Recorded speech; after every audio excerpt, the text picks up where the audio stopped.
Good morning, everyone. Welcome to Sons and Daughters of Liberty. Hopefully, we aren't going to have any issues today like yesterday. I just could not get a live stream going due to mic issues, connectivity issues.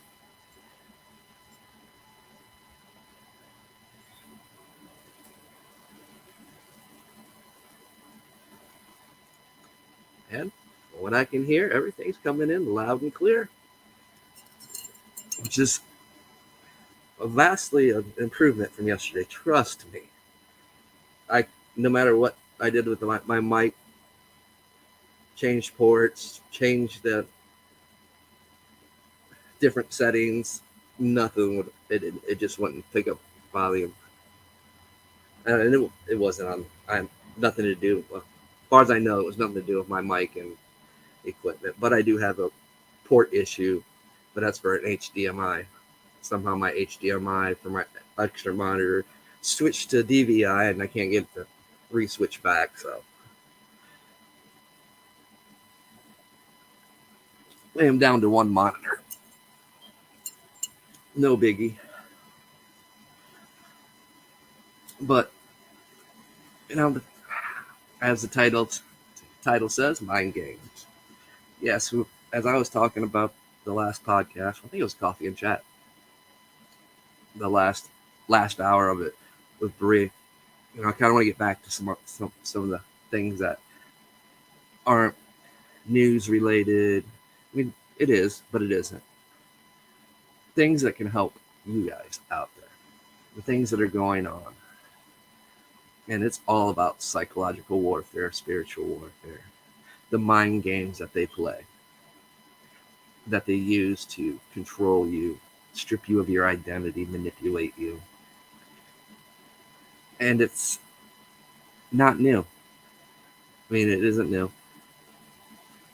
It's just with the advancement of technology and the ability to reach more people at a faster pace, it has become a very dangerous weapon.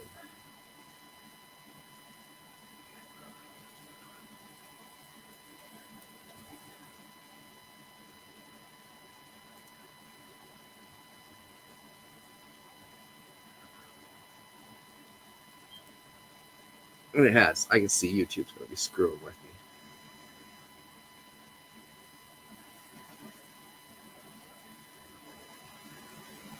It's already giving me a warning saying the stream current bit rate is 288.98 kilobytes a second, which is lower than the recommended, which is BS.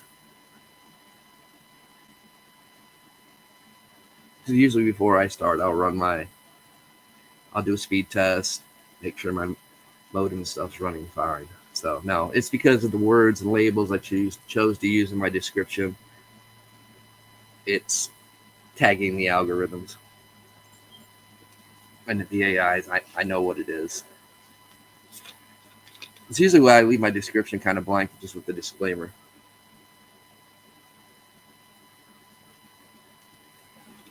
But like I said, this is educational. It's history. It's information.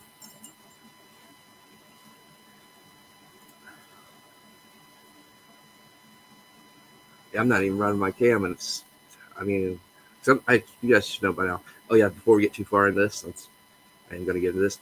I do stream from the mines to YouTube. So at the hour mark, and it's not the mines that's doing it, it's YouTube. YouTube's cutting the stream off at an hour, at the hour mark. Don't go nowhere. I'm just going to restart the stream, and it'll come right back in within a minute. You hit that little whirly thing. You don't have to refresh or nothing. I'll come right back. It'll come right back. But yeah, I use the tools that are available. Yeah, I have OBS. I have OBS or Streamlabs. But that's a lot of work to keep up. Where I can come over here on the mines, go to my group, enter the gathering app that's on there, which is Jitsi, or from my phone. I can be mobile now, do streams. For me, the mines is where it's at. It's been that, especially now as they're going to be ramping up the censorship, which is another psychological warfare, as we'll get into. This is probably going to be, I don't know, a series of videos. of live streams because there's just so much to cover, and I don't want to make them 6 hour, 8 hour long videos. But I also, anybody that would like to talk about these topics and give their opinion and views, you're welcome to. Just direct DM me from either Twitter, Facebook, Minds. You can message me on my WordPress site or wherever you listen to me from, because I'm literally everywhere. Send me an email. Most of my information's in my under my disclaimer. Some of it's not quite up to date, but because I'm no longer on DLive, I need to go through and update things. I can give you a link and you can join me.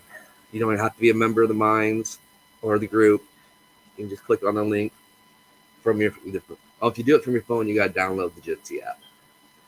But if you have your computer, laptop, you can just click on the link and it'll take you right to my room. Or I can give you a phone number and you can call in, and I might, maybe not on this one, but on, I don't know, we'll see. I might open up like the last 45 minutes or half hour to phone calls or people that want to join in. Well, if you want to join in, you're welcome anytime. But if you want to take part, you're also welcome while we're before that. So, because it is important. We get caught up in all the crap that's going on. We get caught up of what's going on in Ukraine, what's going on everywhere. And it's a distraction, meant to distract us, to keep us from seeing what's going on. It's a bunch of division that's going on. That's part of it too. Finding ways to divide us through labels. Many of the things that you hear us talk about over here on this channel,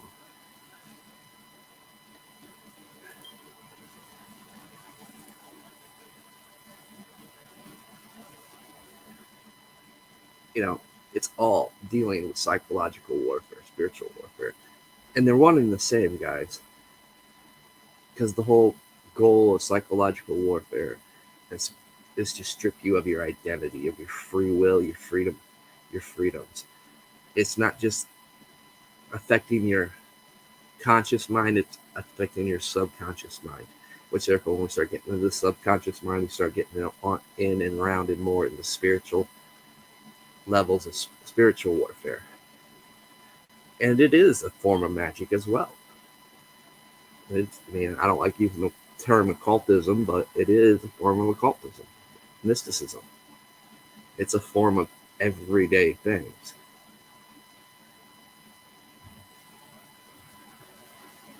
Clear down to the memes you guys use and share. That's a form of sigil magic.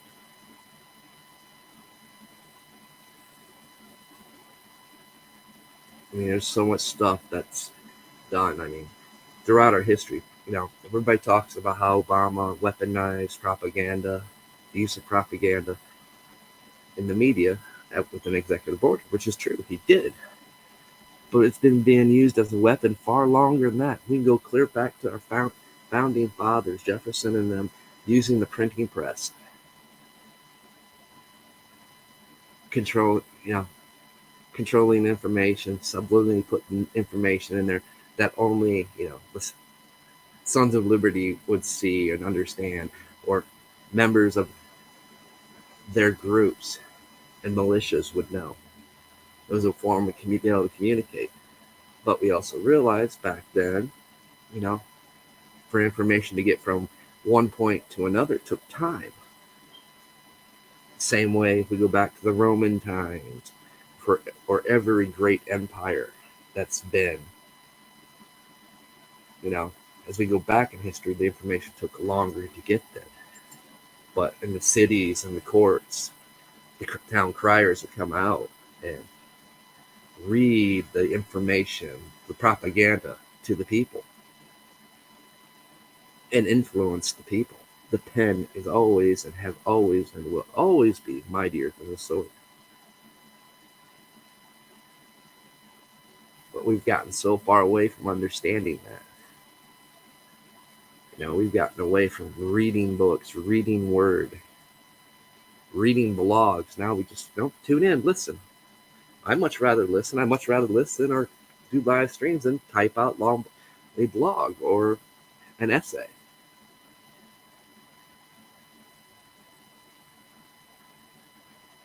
Or an academic paper or whatever. I mean, I've done a little bit of everything in my life.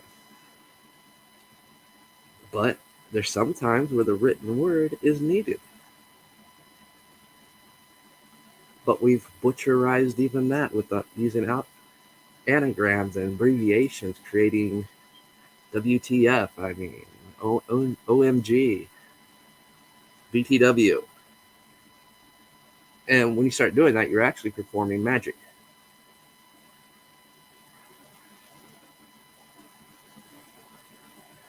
Hence why I said psychological warfare and spiritual warfare are one and the same. Maybe one of the greatest ever at psychological warfare and subliminal messages was Sir Walter Disney. The Germans perfected it. Then we took it and really perfected it.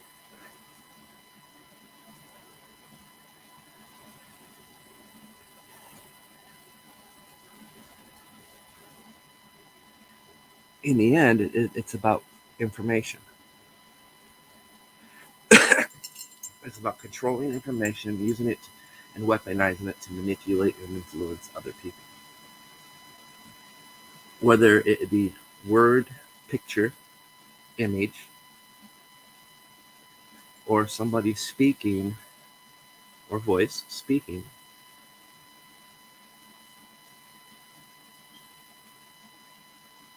that knows how to use the proper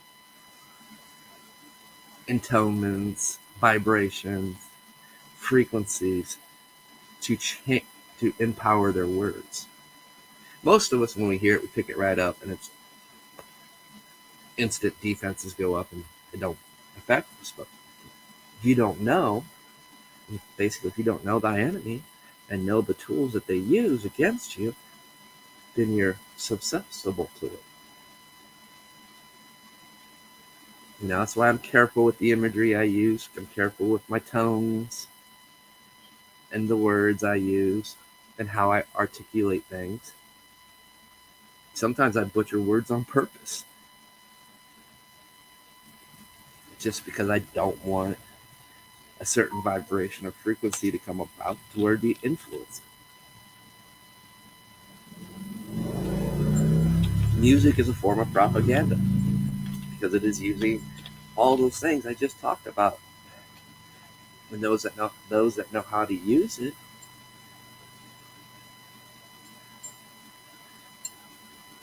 can influence people. Look how music influences. It doesn't have to be even words, just a acoustic or a piano or a violin, or it's just an instrument, how it can influence our emotions. And that is a form of psychological warfare. I'm going to cut my cam out, guys, just because I keep getting warnings. So they cut it out to get excellent connection. Doesn't matter, because before I turned it on, I was getting poor connection.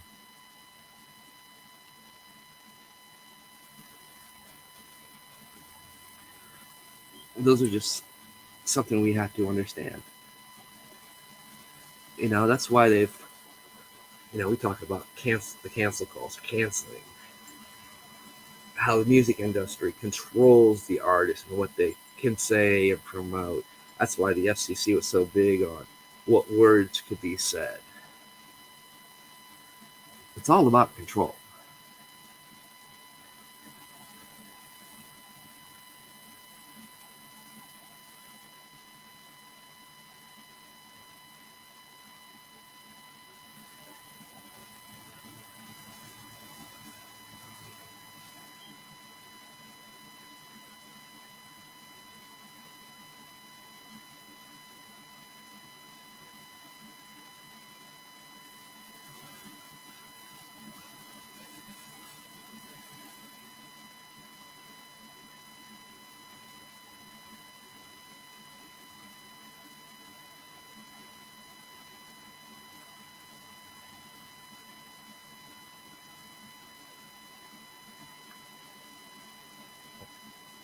And that's where we got to learn these things. We got to talk about these things. Because they do use all these other things that happen on social media, all the labels, the political rhetoric and schemes and psychological warfare that takes part in that to distract us. Because it is.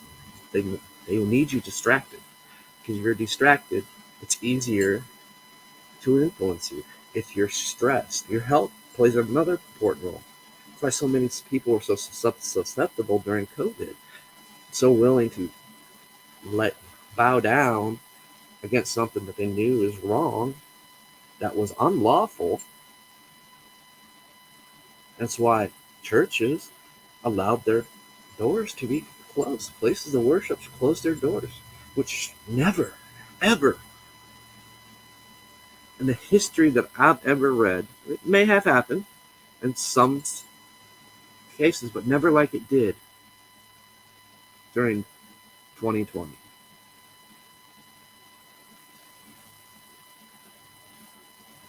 Because they got you to fear. They pushed that fear mechanism. Look how hard they pushed that fear mechanism.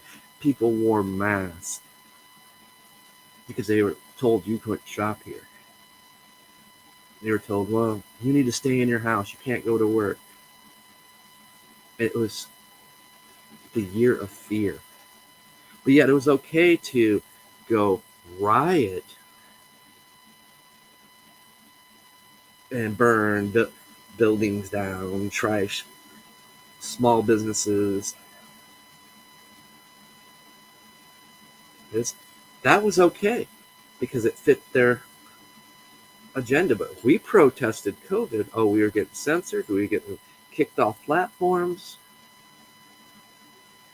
Even if we talked about what the CDC posted, and if we questioned it in any form, we'd get removed. We'd get a strike or whatever, put on Facebook timeout. That is propaganda. That is psychological warfare. It is stripping you of your freedoms. They don't want you questioning things. Just like they don't want us to question the politicians. When people last year started questioning the school board and taking a stance against the school board, what did the DOJ do? They labeled parents domestic terrorists to try to instill fear.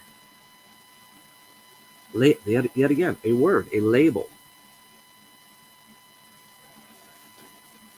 I'm sorry, there is no Benedict Arnolds except for the Benedict Arnolds that are in Congress, which is almost every single one of them. Not the people.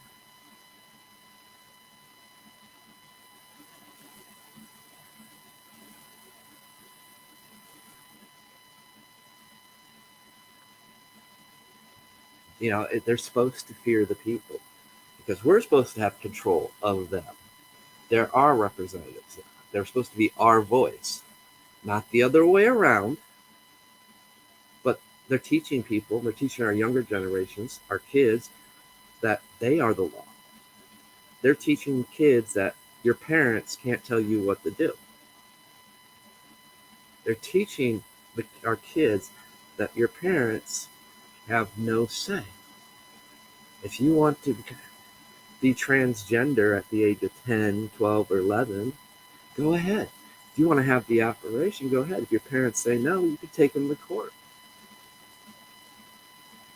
Or, like I said, and I pointed this out last couple of videos, it started in the 90s where we seen the real big push for the child protective services, where the states and stuff would intervene on the parents, and it showed kids that, well, your parents can't punish you. If you come into school with a bruise, you can, well, did your dad do that? Did your mom do that? They spank you, beat you? Then they get child protective service involved. That was the start of it. Then the states started changing laws and stuff, stripping you away the power you have as a parent away from you. Now look at the society we live in. Look at our young generation. I mean, look how easy it was to influence people for BLM, which, 5 years ago, 5, 6 years ago, maybe 7, BLM meant something totally different when we were talking about it. Bureau of Land Management. I mean, that's kind of what the, what was it, Bundy Ranch incident was about the Bureau of Land Management trying to take their land. Bureau of Land Management coming in, taking people's land, property. But you guys got so you accustomed to seeing that when they switched it over to Black Lives Matter, many people were numb to it. It goes back to what I said. Some of this stuff happens with repetition. Repetition of words is dangerous, especially when it's in somebody of influence and power. When they start using these repetitions of words, make a mental note. If you hear it more than 10 times, but as a different word, like the Trans-Pacific pipeline, the transatlantic, whatever it was, all these legislations they were passing or bills to support an organization, because it was trans for about 3 to 4 years. Then all of a sudden, bam, here comes the transgender movement. By then, we were already numb to the word, subliminally numb to the word trans, that when they put transgender behind it, we kind of overlooked it. People was like, oh, they just came numb. Oh, okay. Then all of a sudden, it sparked like fire. Look at where we're at today with it. Because people became numb to it, so they let their guard down, and they let it come in without taking a stance. Where they would have normally, no, we oppose this. And there was a few that did. They recognized it. So when you hear something being used more than 5 times, and it's the same word, like trans, or there's many other things, but the same word, and they're tying it to other things, take a mental note of it. It's like, okay, something's up here. That way, when it does come around, it'll be a trigger. You won't be numb to it. You'll instantly question, okay, what gives? Why they're doing this? What are they working towards?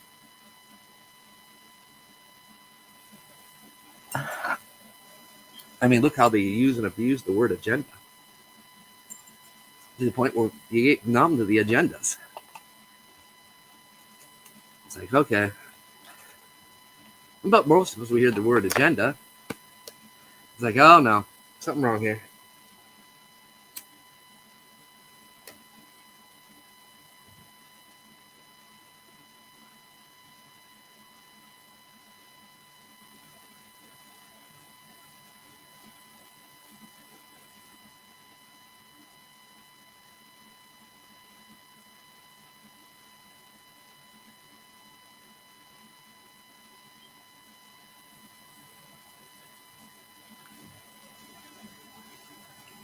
And that's, it's like, as you're starting to see, there's so many mechanisms to the psychological and spiritual warfare. But it all interlocks. It's all one and the same. Because it's still used to influence and manipulate you, to deceive you, to put you, to categorize you and subcategorize you, and to just further divide us. And that's what they do. And then we end up falling, because we get caught in that repetition. We become repetitious in it, and we find ourselves drawn to it, creating our own, or being drawn to that niche and not stepping outside, because this is the right. It's right. They're wrong.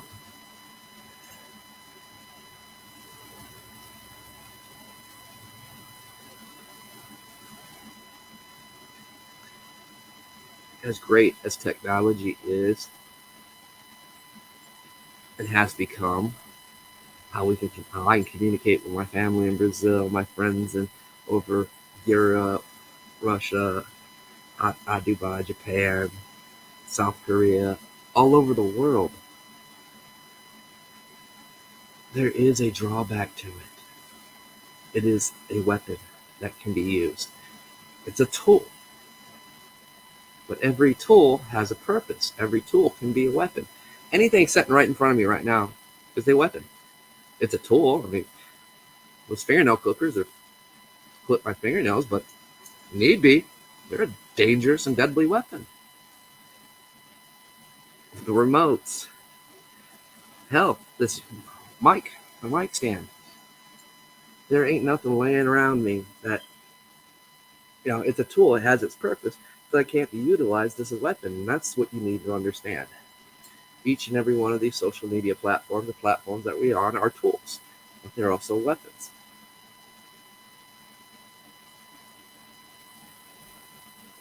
They're weapons to control information, to influence.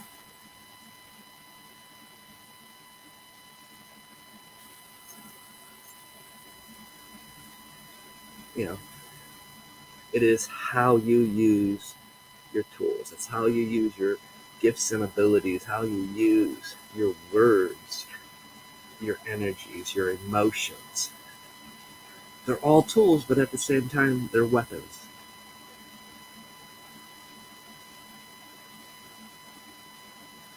That can heal or cause great harm.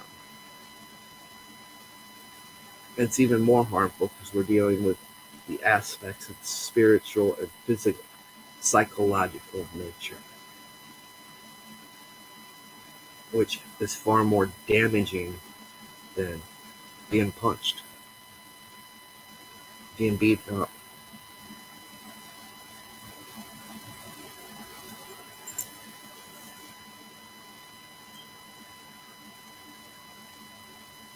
That's why I'm big on words and labels. I am who I am. I am that I am, period. I ain't you. I'll never be you. Don't want to be you. I want to learn from you. But you're you. That's what makes each of us unique individuals. That's what makes us human.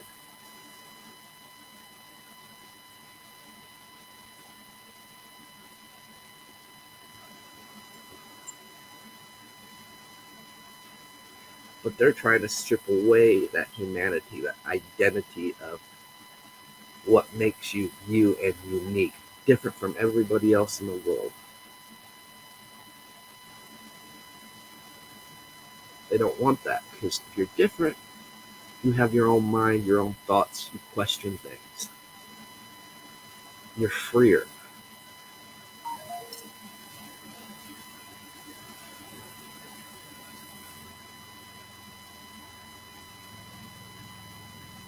Life is not easy.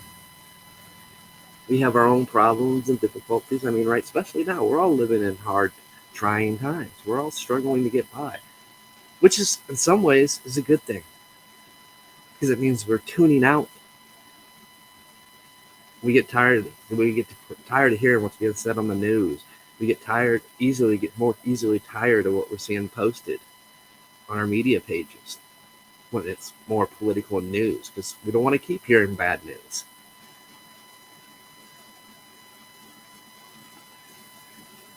And I do agree, Twitter is by far the worst cesspool of them all because it does impact you more on the psychological and spiritual levels because it's just a cesspool, which is not entirely true, but it is because of how we've been taught. We've been taught we got to have all these followers, we got to have all these numbers, likes, we got to have these high tweet numbers, we were programmed to it. When Facebook first came out, it was all Facebook and MySpace. So it's all about friends, having the biggest friends list, which is dangerous. It's dangerous on a spiritual level.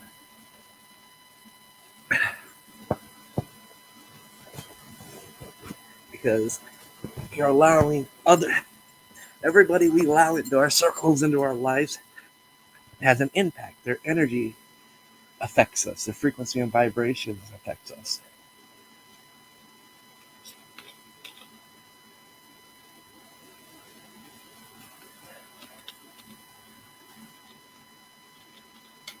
We might not ever talk to them, but we let them in. So they have a minute impact into our spiritual energies, our souls, or whatever you want to term you want to use. I'm going to use energy because it's a little bit easier to understand, because it's a frequency and vibration. Everything emits it. We emit our. That's what makes each human unique. Each person, you out there listening to this, you, nobody else besides you, singular, not plural, emits your own frequency and vibration that is different from every other being on Earth. But yet we're bombarded by so much. Now do you see why this is going to be multiple videos? I mean, this is pretty much will be an introduction. We'll say that, because I'm going to bounce around between topics. Then we'll zero in on, some of the major ones. And really, all we need to do is just open the door, explain it to you, show it to you. Then you'll start seeing through all the rest of tools that they've weaponized. I'm going to use tools and weaponized a lot as well.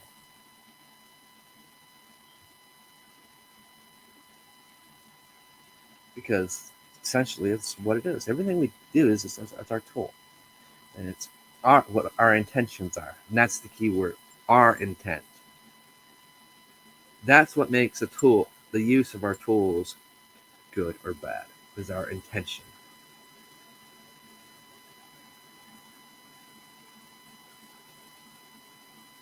If your intention is to cause disruption, then you're weaponizing the tool. If our intent's to, give a good cheerful message, oh, now you see the dangerous ground we're on. We're trying to cheer people up, motivate them.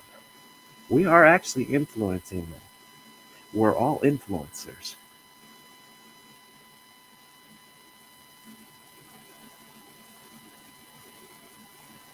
But yet they twist that word around to suit their purpose, their intentions, to make it when we say it, and that we are, and admitting that we are doing this, then that we are bad because we're influencing people. But that's what they do every day to us. Even though we're doing it to motivate people, educate people, help them, help their spiritual growth, help their well-being. So yes, we are influencers. If most people don't even realize how bad we are at influencing people. Because like I said, it goes back to energy, frequency, and vibration. Our emotions put out an energy. It puts off a frequency and vibration. I mean, people can tell when you're mad, even though you might not be showing it, by your energy. They can feel it. They don't recognize it. They their subconscious, or their conscious mind doesn't recognize it. Their subconscious does. There's a little filter there that keeps the conscious subconscious from flooding together. So it's like a little mother protecting its child, or a palace guard protecting the court, so to speak. You gotta learn to put the palace guard to sleep.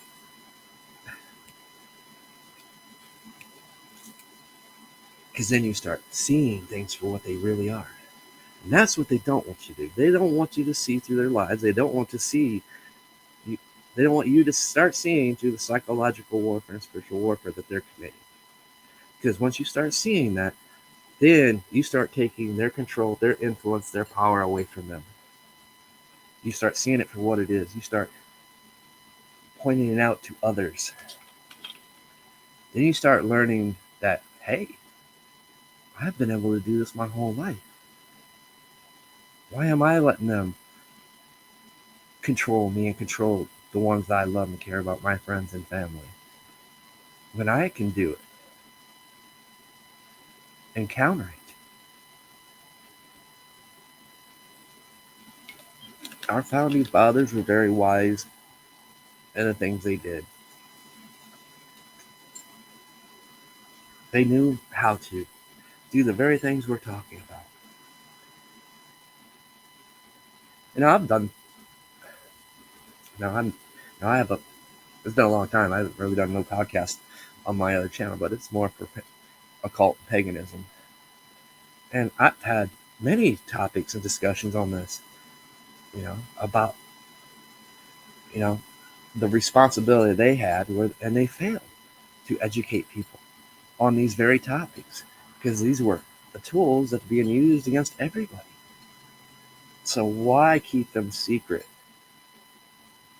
It does not benefit you. In fact, it puts you in farther harm because the very people that are using these tools are the very people that are going to come after you first, and have throughout centuries. We've had many crusades, many witch trials. Religion has been a very taboo thing for everyone because it pits each other's belief systems against each other. Instead of focusing on the spiritual aspect of it, we focused on the dogmatic aspect of it, the control mechanisms, the fear mechanisms in it. And they've learned. They've learned well on that. Too many wars, too many crusades has been fought because of religion. And they still use it to this day. It's just much more easier to use race in its place, though. But religion's still there. We still judge other belief systems badly. That they're evil, they're bad, they're wrong. Instead of embracing them as a brother and sister.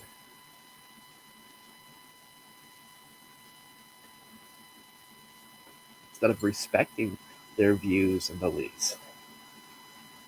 And then they'll use certain bad groups. All the religions had their bad groups. We'll focus on that, and everybody else is the devil because of this group. And it goes back to what I said. If you got a bad apple, get rid of it, or it's going to ruin the bushel. It's going to ruin that whole basket of apples because you refuse to point it out. No, this ain't us. This is this group and this group alone. See, now you're starting to take power away from all the people that want to use that to take the whole group down. The cops out there, they would have more respect, more trust if they take care of their bad apples and hold them accountable. When people start seeing that, they'll start seeing, hey, we can trust them. They're doing their thing. Now you see how this starts stemming out from each group. It is a group. It's a branch. I'm trying to think of it. It's a hierarchy.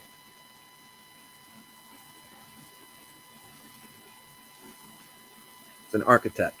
Yeah, you guys know what I'm talking about. Because it's the caste system. Didn't think that was going to pop up in this series, but yeah, it's the caste system because it's always the caste system. Placing a group of people or an individual above another, giving them a higher class, a higher standing. Our police departments and our military contractors, whatnot, they have a service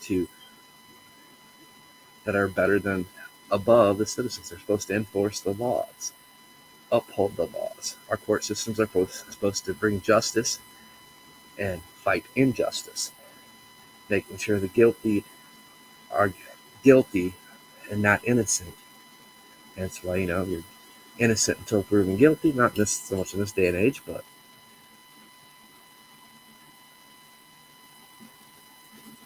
then we see those things. That's what makes laws. That's going to be a whole side topic on another thing when it comes to psychological warfare, because our court systems have played a major role in psychological warfare. because it's impossible. Just like bills and laws that are passed in the state and the federal level. We don't have time to keep track of what new laws they keep passing and changing. I mean, we still got old laws. Today's Sunday, I'll give you an example. In the state of Ohio, they still haven't changed this law. In the state of Ohio, it is legal for you to take your wife to this courthouse steps and take a switch from a tree and switch her on the courthouse steps in public. Yeah, if you do it, you're probably going to get arrested, and they're probably going to try to charge you with domestic violence. But no, the law is in place because they never go back and remove these dumb old laws. I mean, there's a bunch of laws that should be removed. I was talking. I knew somebody that was in prison that's in the state of Ohio that found out, and it was actually come to find out, not just state of Ohio, a bunch of states still had this law in effect because it was, dealing with people back in the old days, the old West. But when they got out of prison, or jail, they were to be issued a Colt 45, 6 bullets, a silver dollar, and a horse. And somebody found it, and just for shits and giggles, is what it was, took him to court over it and sued him. You got a few people that had gotten out to file a class action lawsuit, and they won. Of course, this law got changed. Well, one, they couldn't be given the Colt 45 because Weapons Under Disability Act, which is more federal, but it applies to every state, anybody that's ever been convicted of a felony. So they couldn't get a gun. But they were given the silver dollar, and they didn't get a horse. I think they get some cash for that, but they did win.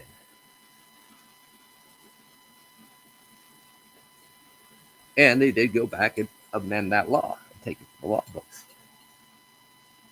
I mean, somebody was telling me at work, I think it's Virginia or West Virginia. I thought he was joking, and he actually pulled it up and showed me. There's a law, and I don't know why anybody would do this, but there's a law on the books that you can't pour beer in a fish's mouth. Right? How dumb is that? How stupid is it? I mean, I like beer batter catfish, right? Different, but you know what I mean. It's some silly, stupid, yeah, right, whatever. But it's a law. That's actually a legit law still on the books. So they use those things. They know what's there. They know to keep you distracted and you don't have time to know your laws. Because actually, if you go in front of the courtroom, well, you tell the judge, well, Your Honor, I didn't know. The judge is going to actually this happened recently. The judge told him, well, ignorance is not an excuse. It is your due diligence to know the laws. And it is. It's our legal obligation to know the laws that change daily, that are added daily.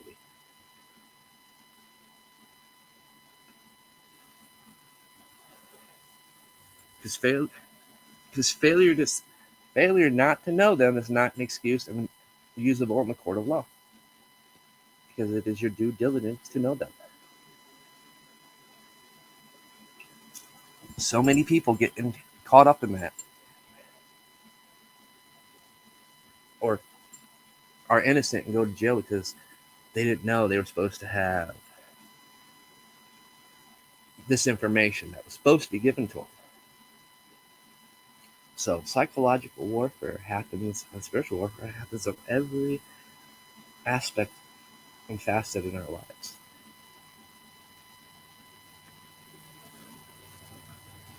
And sometimes people do it and they don't even realize they're actually doing it. That's how bad it is. Because when you stop questioning things, you start following the status quo. You start giving away your individualism, your identity. So you're just repeating the repetition that's already been taught to you. So you don't know it's right or wrong. You don't know it's a tool. You don't know it's actually you're using a weapon when you do it.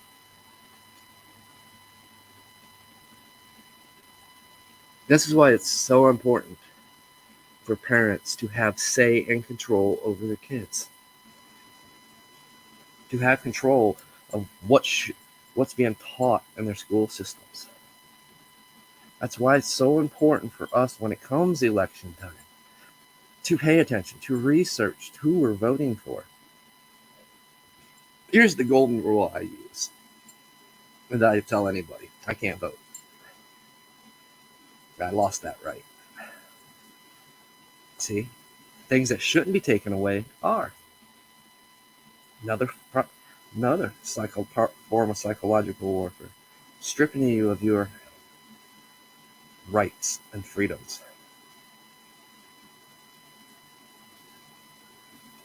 By law, or laws they make up to control the system.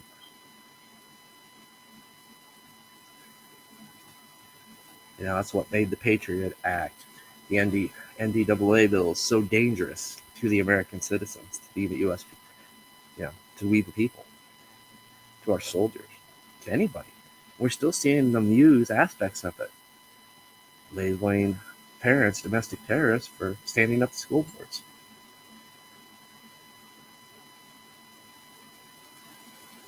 Unconstitutionally telling people that you have to get a vaccine that hasn't been ran through its testing procedures because they sped it up. I mean, there's one just probably should be a podcast for itself. Our medical institutions and pharmaceutical institutions, how weaponized they become. How we've gotten away from and told that anything, they call it pseudoscience.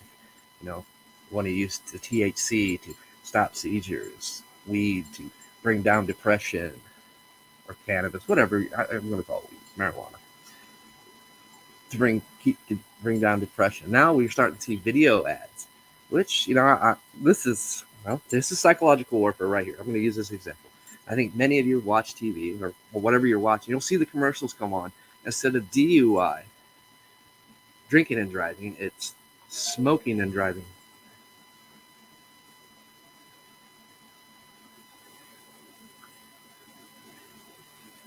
Smoking weed and partying and going out to drive. We're starting to see more and more ads. But yet, still a majority of the states is still illegal. On the federal level, it's illegal everywhere. They still consider it a class A narcotic.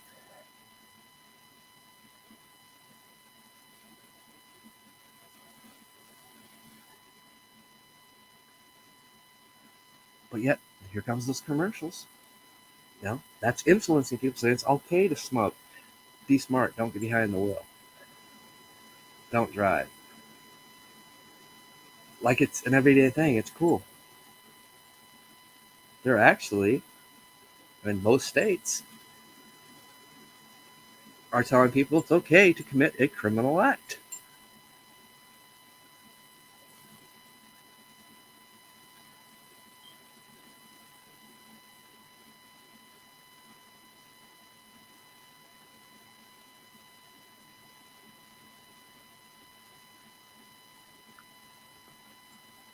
But that is psychological warfare because it's showing you it's okay. It's okay. How many kids see that thinking it's okay to go party now?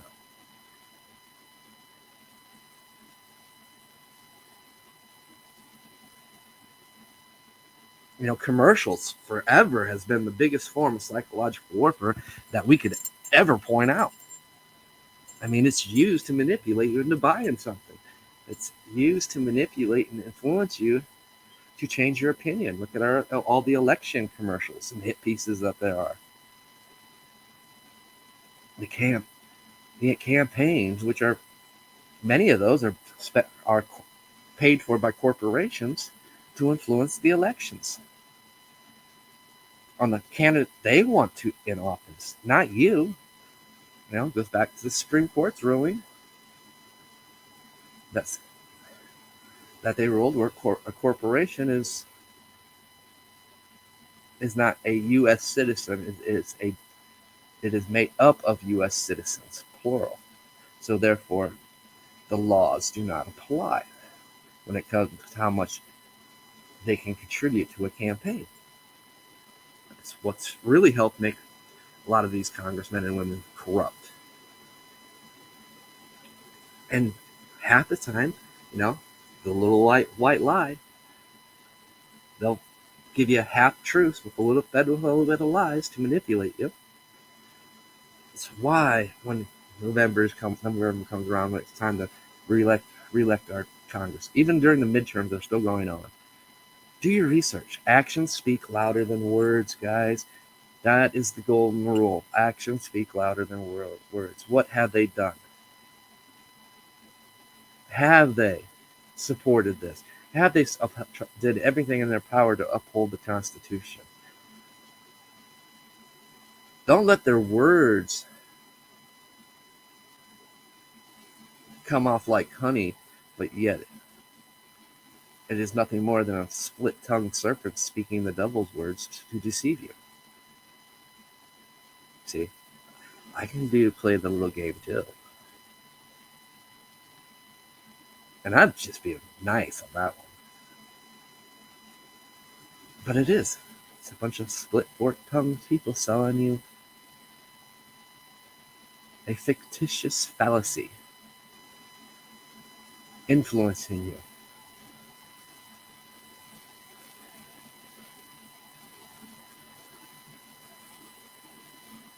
I mean, I have no faith in any member of Congress right now. On Twitter, I've seen what's Bobart? Is that chick's name? I can't pronounce her last name right. But she was basically saying, how did we allow this to happen? I'm like, oh, hold up. First off, it ain't we that allowed this. It's you and your fellow congressmen and women that allowed this to happen. Sending all this money to Ukraine. Just another 715 or 750,000 last week or this week to Ukraine. When that money's needed here to help families that are struggling. But she used her words. She used them in a way to shuck off the blame from her, saying it's our fault. You're damn right. We voted you guys in. That won't happen again. We'll remember this come November. And we should, everyone should remember all this crap that our politicians have pulled, our congressmen, our congresswomen, our senators, our judges, our sheriffs, our DAs.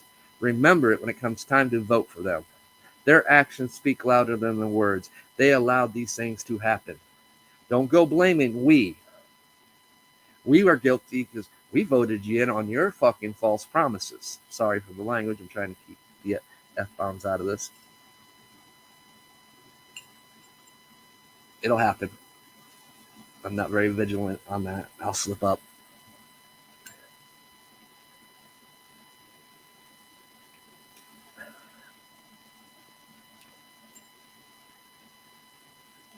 But don't ever say we.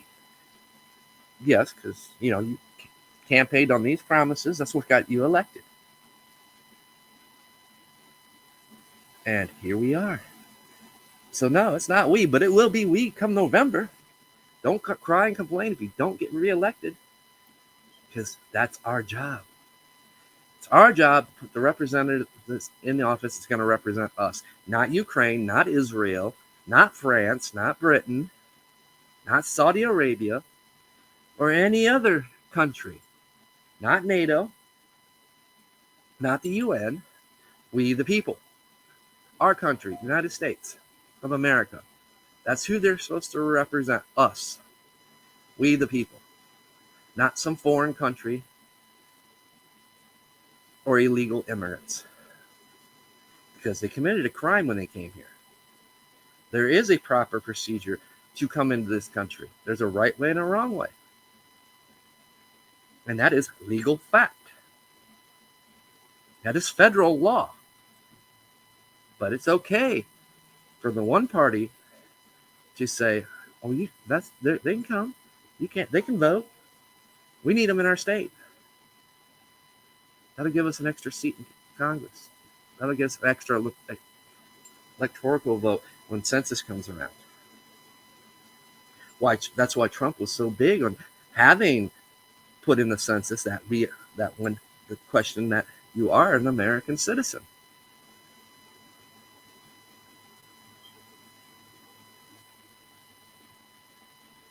Because only U.S. citizens have the right to vote in our federal elections.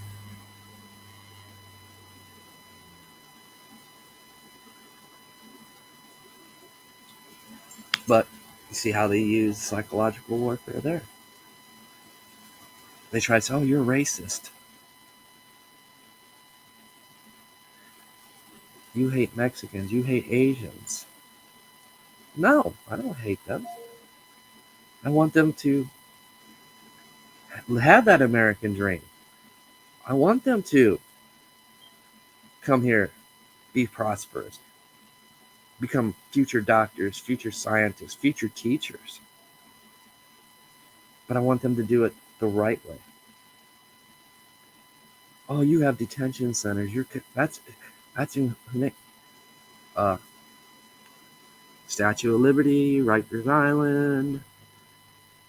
I mean, there's a reason why we're supposed to control the flow of how they come in. They should be medically checked. Because when you start getting people coming in masses, you reintroduce new diseases, new pandemics. It's a form of warfare. Countries, before they invade, they cause disruptions in other countries' borders to force people out, to get them to migrate and go into another country in mass numbers, to tax their system, to tax their health system, because they know that it'll also potentially cause the spread of new diseases, new pandemics.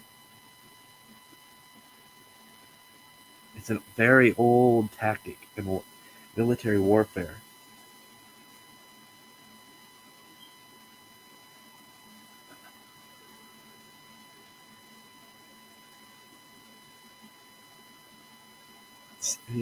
As we start talking about these things, we are definitely reaching the hour mark. A little great. So here in a few minutes, probably about 2 or 3 minutes, it's gonna stop. You'll see a little spinny thing, and I will restart the stream, and we'll be right back. So don't go nowhere. I'm going over here so I can get this right when it does it. It's probably going to be much longer. Like I said, this is more of just going to be an introduction.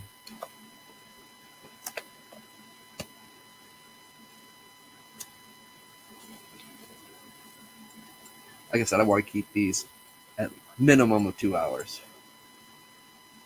Less would be nice. I'm not known for less on those things. So, honestly, I'm just going to idly chat for a bit. So if you guys want to refresh your drinks, while we're waiting for the stream to cut out, watch it won't do it. But like I said, don't go anywhere. Well, good time to use the bathroom, get your drinks. Just idly rambling until the stream cuts and I restart it.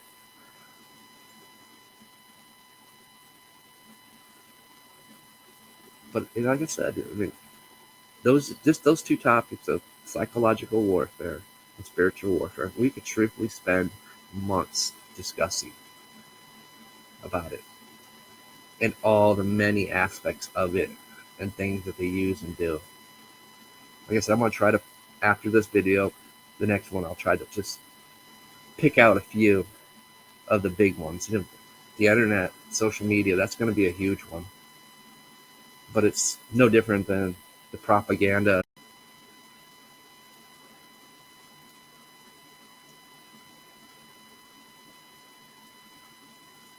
And just like that, we're back. As I was saying, it's no different than the propaganda, weaponized propaganda that the Nazis used. We've just improved upon it. Every empire that has fallen, the next one improves and improvises on the tactics of it. And we'll get into some of the history too, because the history is unique. How's it's changed and progressed to where we are at the present with all the technology we have, the ability to reach millions of people, influence millions of people.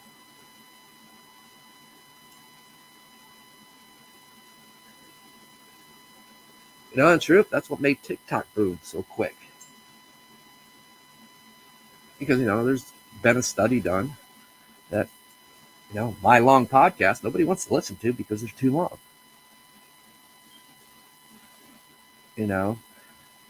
Honestly, I'll give you the best statistics. The average person that watches porn only watches a 15-minute video. So those that produce amateur content for like Pornhub and stuff like that, they make money on there. They make more money than people that post hour videos or make actual amateur movies. They generate more traffic. Their videos get seen more. Same way here on YouTube. 15, 20-minute videos, people tune in more than they tune into an hour, 2-hour podcast.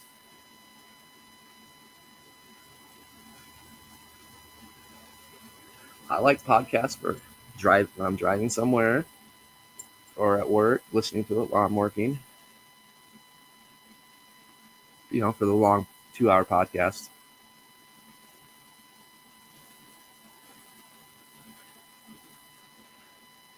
But, the more popular things are the 15, 20-minute ones. With the half-hour ones being, at the long range of it, where people are probably going to tune out before they watch it. All of it, unless it's captivating, unless you know how to use your words to keep them enthralled.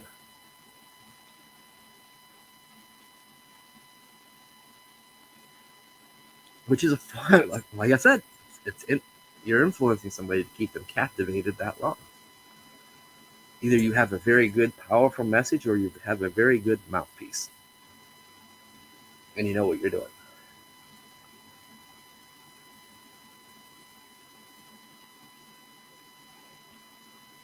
Because that's how we've been taught. We're easily sidetracked. We're easily distracted.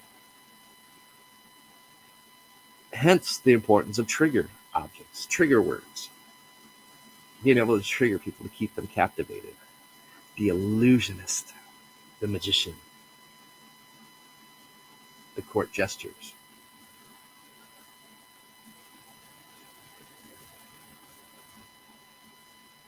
Because one thing us humans are good for, we want to learn. We strive to grow.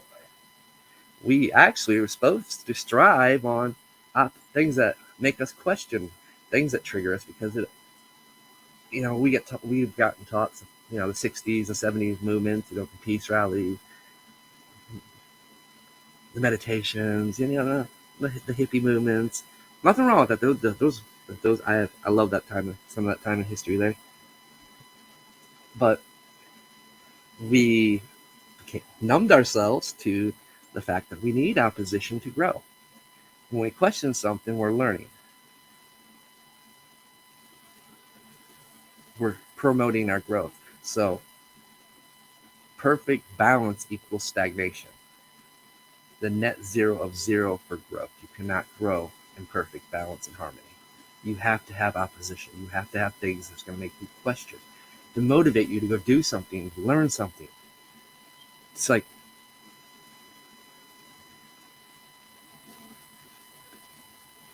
that's part of our human nature that they've tried to strip away. And they have. They've stripped away a lot of things with us. When you start realizing it, it is actually numbing.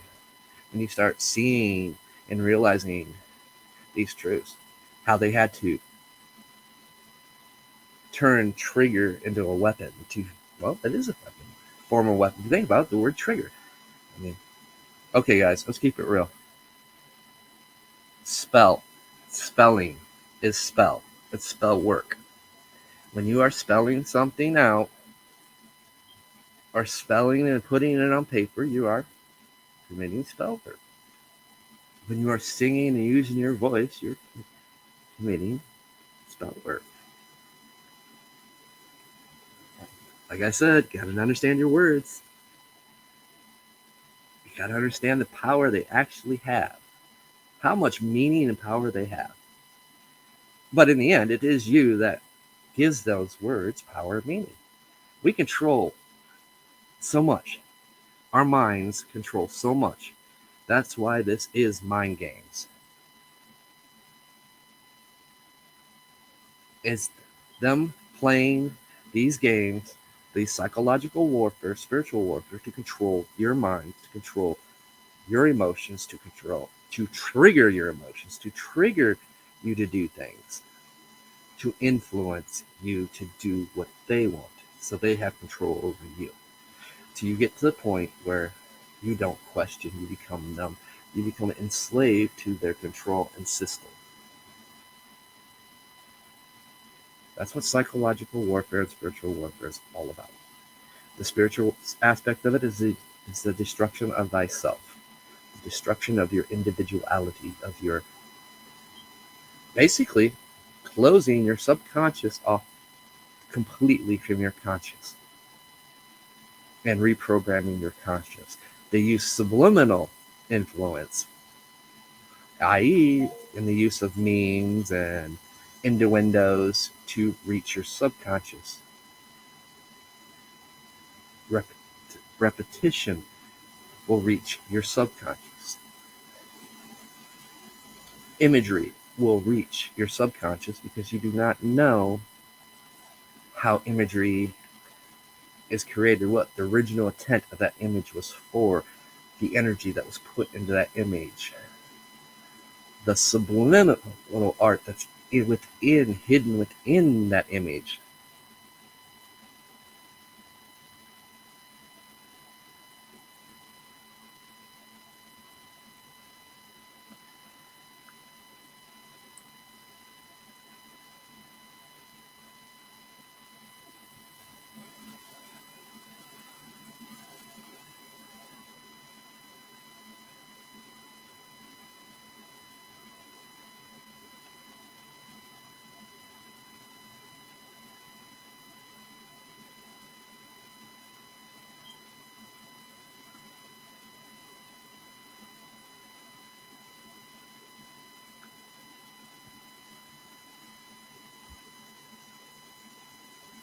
And that's why I think this topic is so more important now to be discussing, because it's the right way to reach other people. It gives us the understanding, the actual tools and the knowledge, kind of the knowledge behind the tools and how to use them, or how to not let them be used against us. Basically, turning that tool into a defense, into a shield, or the armor of God. That's actually a very, very powerful psalm if you understand it and know how to use it. That's why it was so important during COVID to get the churches to shut their doors. That was the ultimate form of spiritual warfare played on humanity to this date. I say humanity because it was targeted on all faiths and beliefs. Does that should tell you something right there? And on many levels, it should tell you something. They don't want us congregating. They don't want us understand, because that was the one point where every religion, every belief system could have came together and took a stand. Now you see how divided and how far we've gotten from each other. They couldn't have done a damn thing against us if we stood up right then and there. The lockdown, the shutdown, and stuff like that would never happen. We would have took our stand. right there on the religious aspect of it. You cannot shut our places of worship and temples down.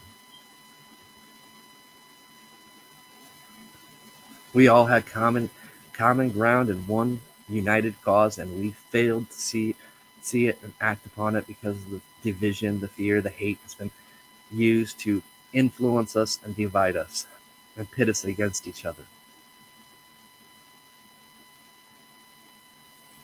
Why? Because they've been doing it for so long. It's repetition. It's ingrained in us. It was brought up. I started going to church, Southern Baptist. Oh my God. Fire and brimstone preached against Catholics, homosexuals, gays. But then, question things. But we're supposed to love thy brother and sister. We're supposed to turn the other cheek. We're supposed to show love and compassion. The New Testament was about one word: love. Love thy neighbor.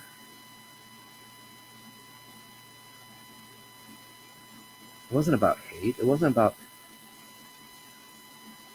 hating another person for their beliefs, for their sexuality or whatever.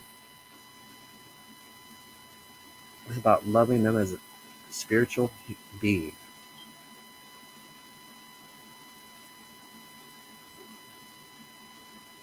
And we're all spiritual beings. So they have attacked our spirituality, our spiritual essence at its core. It's technically what psychological warfare is meant to do. It's meant to strip you of those things. And I don't want to go down that paranormal road, but it does. It opens you up to greater influence of other spiritual beings, whether it be demonic, angelic, spirits, ghosts, whatever you want to believe. It opens that door. You're more susceptible to those things. So when you allow another human being to influence you, you're opening a very dangerous door that you've already opened with your black mirrors that you got all over your place, that you carry around in your back pocket, in your hand, stare at more than half the day. And you're staring at propaganda, psychological warfare. Constantly. You're bombarded with it on such a level. That's why it's so freeing when you actually go out, leave your phone in your car, go for a nice hike, or you turn it off. If you're going to use it to take pictures, where you just step away from social media platforms, the internet, everything, TV. It's so freeing and peaceful, and you feel better afterwards. But as soon as you turn that on and step back into those things, it's like instant. But you freed yourself of a lot of it. You released that energy, so to speak. So, you feel better, but then you go weeks, sometimes months, without stepping back away from it. And it builds up, and you don't release it. It just clings to you, and it damages you. Because you're constantly bombarded with it. Then, for me, I used to write a lot. I hate writing. I've explained this. But I used to write a lot. Poems. It was my way to release that energy, to vent. Now I use, podcasts to do that in my own little way. To get things out of my mind, question things, think, interact with people. That's why I do love YouTube as a platform, because I have that ability to interact with my chat room. But that's not true for every YouTuber out there, because they are about numbers. They have to have all these people because it generates their ads. It generates revenue for them. So they need more followers and more subscribers. The more they get, the more people they reach. Well, the live chat becomes almost utterly useless because it's hard to interact when your chat's going a mile a minute or a mile a second. So in some channels, so you're losing out on that interaction. Where small channels like mine, wow, I can interact with my chat room. I can carry a conversation on. Yeah, it's delayed a bit, but I can carry a conversation on with you in my chat room. We can learn from each other, grow, experience new things. I love that. It's not about the numbers. We forget. It's about quality over quantity. I mean, I'll be first time in my videos, podcasts, that quality-wise, not for your sensories, not for imagery or stuff like that. I'd like to think some of the discussions we have are quality.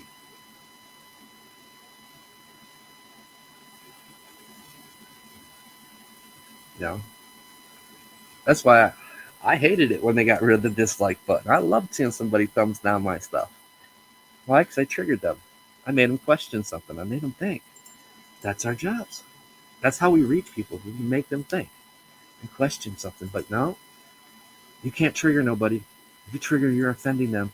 You're wrong. You're going to get suspended if you do it. You're going to have to remove that.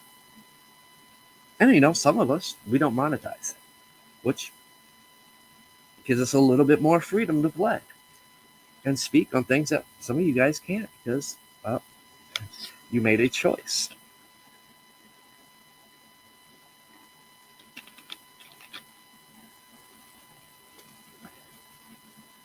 But yeah, they will manipulate you into thinking that you didn't have a choice anyway. And it also means how big your channel are. The bigger you are, the more likely you say something, you're going to get used as an example. And that they'll go after the big channels, the popular ones that are reaching people, and go after them because they know many of you follow those channels. So they're going to use them as the propaganda to stop you from saying those things. I mean, look at Alex Jones. Look at when Congress called Twitter, Facebook, YouTube, Google in front of Congress. And I don't remember what it was, but Alex Jones was trending on Twitter at the time. You had congressmen and women saying, why is he trending? Why haven't you removed him? And shortly after that, he wasn't trending. It was not even 2 or 3 minutes after it was stated. He was no longer trending. And, shortly after that, he was suspended. But careful who you put your faith in. Careful who you trust, because they knew they could use him to influence everybody else. That's why I said I'm no fan of Alex Jones. Never have been. He probably the most dangerous person that was on the internet, because I think he personally was a CIA plant. They used him to come after people's freedom of speech on the internet.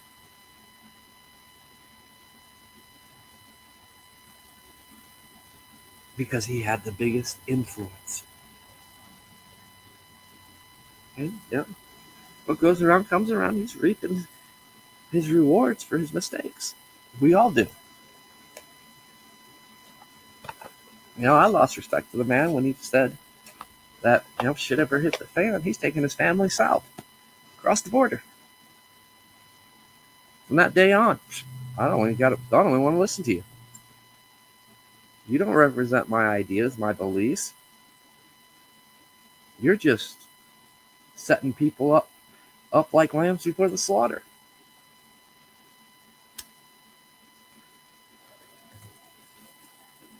That's my opinion and views on the situation. Many people cling to him to this day. And it's not that he don't. I mean, he gets stuff right. But he also gets stuff wrong.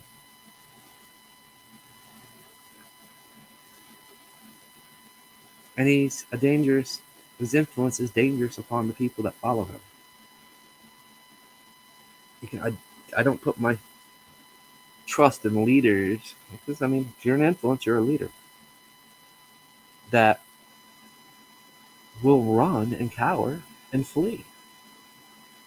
But yet they'll talk all this stuff they're going to do. We're going to take a stand. I mean, that is propaganda right there. What Alex Jones did is propaganda. Classic. Like how he get all fired. He knew the tricks. He knew the teachings. He knew how to captivate you, influence, and draw you in.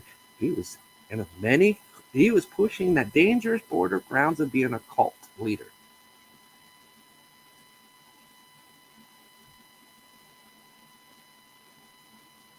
Instead of being a patriot.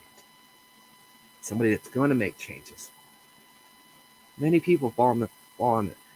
They have the greatest of intentions until the money and greed take over. Then they start lusting for that power, lusting for that money, lusting for that control and influence that they realize they have. That's why it's so easy for our politicians, our representatives in any branch to become corrupt.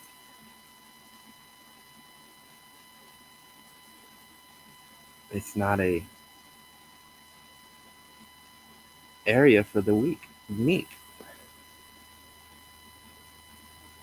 Because it's like I said, there's no such thing as a righteous cause or a righteous intention. Because what's righteous to you isn't righteous to somebody else. And in fact, sometimes, in many cases, throughout history, it becomes oppression.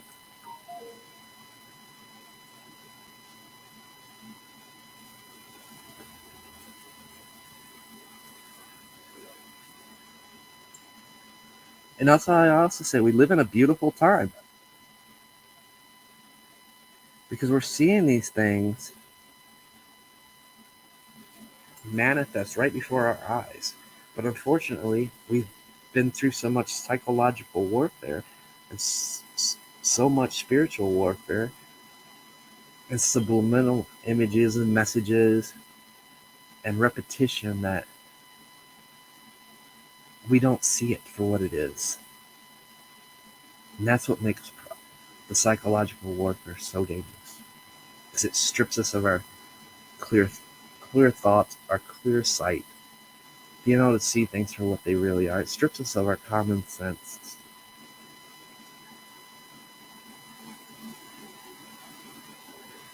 It strips us of our individuality and eventually of our spiritualness.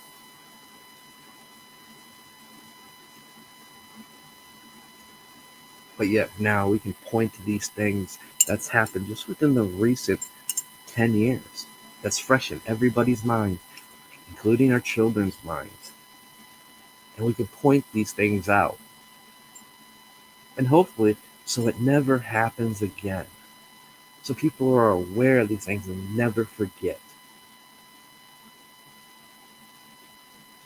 But that brings us back to the next psychological warfare aspect, the stripping of our monuments, stripping of our literature from schools, because that book's racist, or that book's homophobic, that book's offensive to transgenders.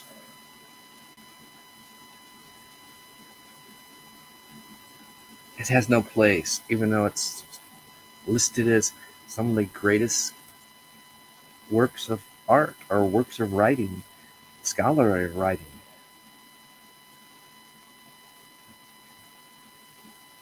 But no, you can't read that. The kids can't no longer read that literature that we grew up reading, that was required reading for us. But yet we are the target. We are the ones they want to call it label racist, domestic terrorist.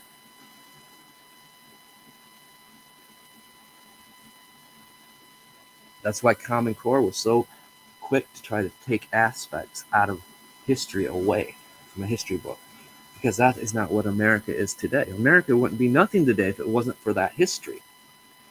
History is meant to learn from and not repeat the mistakes that were made. It's a lesson, it's a tool to strive us to do greater things, become better, learning from the mistakes of the past to better a future.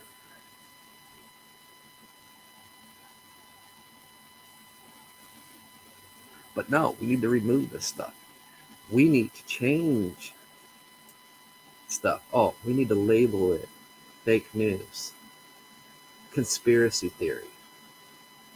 And there's nothing wrong with conspiracy theory or conspiracy theorists because they question things. Everything is to be questioned, not take at face value as fact. It's also understanding and knowing that there's multiple histories, multiple truths. You know, it goes back to saying, the conqueror, those that conquer write the history. Those that conquered lose their history. But yet, those that are conquered spread their history from family, from generation to generation, by word of mouth, by journals, their writings.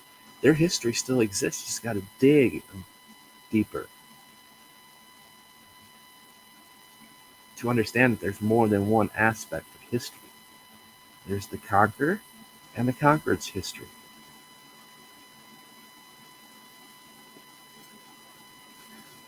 But the ruling powers that be at the time don't want you to know the other history, because that other history makes you question things that they say happened. They happen this way, not any other way.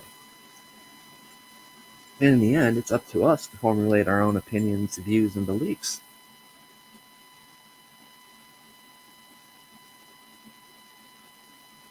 Nothing on the internet's factual. Nothing. Nothing our news agency reports is actually factual. It's reporting of what they have an opinion of, what they view it as. Did they get all the facts? Did they research every aspect and facet of what took place and transpired? No, in many cases, it's right up to the minute. Oh, it's happening now, so we're reporting it as this. We're formulating our conclusions. Basically, that person may have been innocent, but due to the facts that as they came in within moments of the crime and weeks before the full investigation went through, that person and the media is already guilty. So therefore, all the community knows is what the media fed them, and an innocent man goes to prison. All because people didn't want to keep their opinions to themselves and report something that it's fact that in actuality is not fact yet, because all the information has not been received.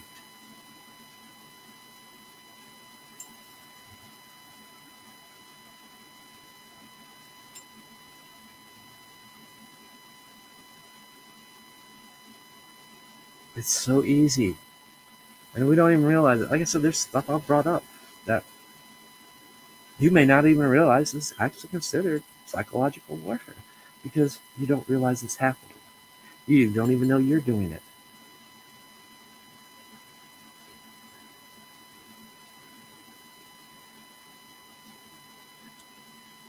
Think of something to tell your friend, and have your friend tell, like 10 people that you know. Tell one person one thing. Tell them, go ahead and tell your friends. By the time it comes back around that very last person, what the original thing you said has been misconstrued, misinterpreted, and probably very different from what you originally said.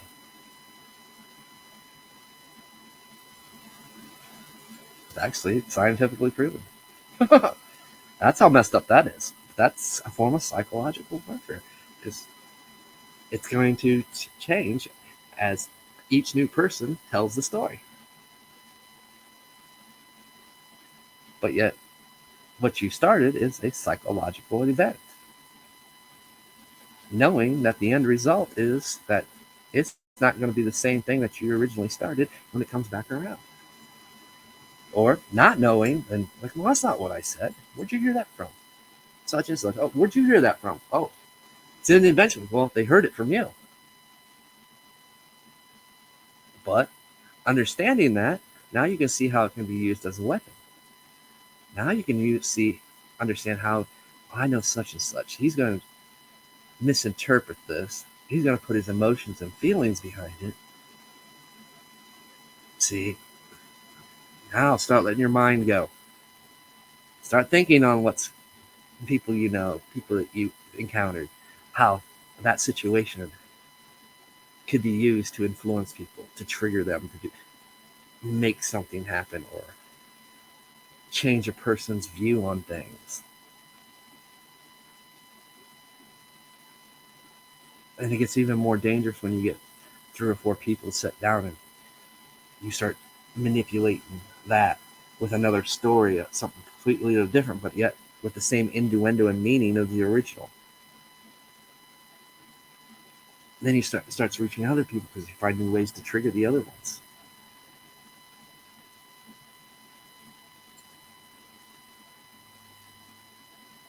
So yes, very interesting. And these are the things I don't know how many parts in this I'm going to do, but I like to, like I said, I'm just using this as an introduction. But we're going to pick out certain things and talk about individuals' things to help you see them for what they are, understand them. Like I said, I don't want to make these videos too long. I also don't want a long, drawn-out series, but try to keep it under under 5. Maybe if I can do it in 3 or 4, I'd be happy. I don't think I can, but I'll try. But I hope you guys enjoyed. I need to step away because I'm still not feeling the greatest, and I need to get some dinner cooking and enjoy my day off. But sometime next, I'll be the weekend. So Saturday or Sunday, I will do another video. I'm just going to keep it Mind Games. It'll be Mind Games Part 2 or Chapter 2, something like that. And I'll create a playlist just for this series. We'll make a little mini series out of it and discuss psychological warfare and spiritual warfare. But I hope you guys enjoyed. You guys have a wonderful week. Be safe out there. And enjoy the rest of your Sunday.